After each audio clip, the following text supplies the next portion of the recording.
So मित्रांनो, आजच्या ज्या महत्त्वाच्या न्यूज आहेत ज्या तुम्हाला कव्हर केल्या पाहिजे परीक्षेच्या दृष्टिकोनातून, सगळ्यात पहिली महत्त्वाची न्यूज आहे गोवर्धन स्कीम. आता जवळपास 24,000 करोड खर्च करून ही स्कीम बनवण्यात आलेली आहे आणि याच्यामध्ये जो फोकस केला जाणार आहे तो असणार आहे बायोगॅसवर. ही न्यूज कव्हर केली आहे आजच्या इंडियन एक्सप्रेसने, तर ती नक्की वाचा. आता याच्यातले महत्त्वाचे काही मुद्दे मी तुम्हाला शॉर्टमध्ये सांगतो की बायोगॅसचं जर कंपोजिशन बघितलं तर जवळपास 40 ते 70% याच्यामध्ये असतं मिथेन. कार्बन डायऑक्साईड जवळपास 25 ते 50% याच्यामध्ये आहे. त्यामुळे हा एक मुद्दा इथे उपस्थित राहतो की बायोगॅस हे क्लीन एनर्जीचा स्रोत मानला गेला पाहिजे का? तर निश्चितपणे तो मानला गेला पाहिजे. आता तुम्ही म्हणणार की कार्बन डायऑक्साईड असताना पण कसं काय? कारण हा जो कार्बन डायऑक्साईड याच्यामध्ये आहे तर तो बायोजेनिक आहे. म्हणजे काय की नवीन कुठला कार्बन डायऑक्साईड हा पर्यावरणामध्ये ॲड होणार नाही आहे. जो एक्झिस्टिंग कार्बन डायऑक्साईड होता तोच इथे पुन्हा ॲड केला जाणार आहे. त्यामुळे निश्चितपणे हा एक one of the clean energy sources मानला जाऊ शकतो.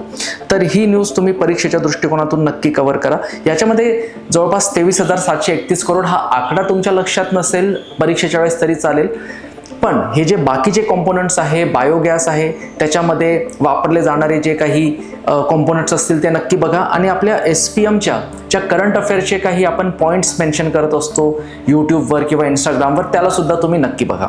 त्याच्यानंतर आजची पुढची न्यूज आहे की supreme court prohibited mining around the Ramsar site. आजच्या द हिंदू मधली ही न्यूज आहे.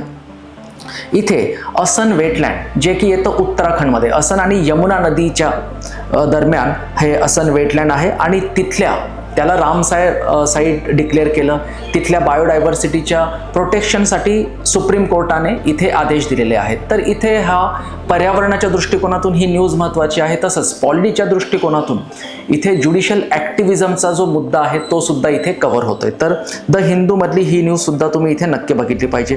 त्याच्यानंतर मर्चंट डिस्काउंट रेट MDR जो आधी UPIवर नव्हता. तुम्ही कदाचित नोटीस केलं असेल की आजकाल ॲमेझॉन, मिंत्रा किंवा फ्लिपकार्ट हे ना कन्व्हिनियन्स फीज चार्ज करायला लागलेत. काहीतरी 4-5 रुपये किरकोळ ते इथे चार्ज करत असतात. तर काय होतं की MDR याला म्हणतात मर्चंट डिस्काउंट रेट.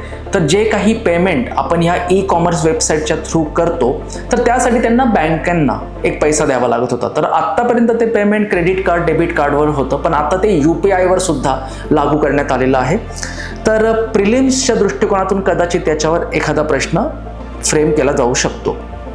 त्याच्यानंतर इथे जे टाटा सन्स आहे तर RBI's upper layer NBFC list. तर NBFC म्हणजे काय? Non banking financial companies. तर इथे परीक्षेच्या दृष्टिकोनातून आजच्या इंडियन एक्सप्रेसमधली ही न्यूज आहे.